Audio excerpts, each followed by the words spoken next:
ဒီသမားအမျိုးမျိုးရှိတယ်တချို့ကတောက်ပေါ်လို့ခေါ်တယ်တဲ့တောက်ပြီးပေါ်တော်တော်တွေလောက်တာကာလာတွေရောတချင်းဆိုတာတွေရော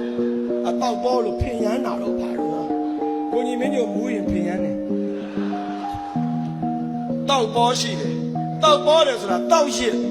တောက်ပြီးရင်ရစ်တာဟေးမပြီးနိုင်ဘူးကွာတဝိုင်းလုံးသူးကြည့်ရှင်းနေတာအလုံးသိခါတောက်ရစ်တချို့ကတောက်ကြွားဆိုတာရှိတယ်တောက်ပြီးစပယ်ရှယ်ကြွားတာမင်းဒီကားဘယ်လောက်ပေးရလဲမှတ်တော့ဟာတောက်ပြီးသိခါနာတောက်ကြွားလဲရှိတယ်အမျိုးမျိုးပေါ့ဗျာတချို့ကတော့လေတောက်ပြေးရှိတယ်တောက်ပြီးအရက်ဖို့မရှင်းမဲ့ထထပြီးတာတောက်ပြေး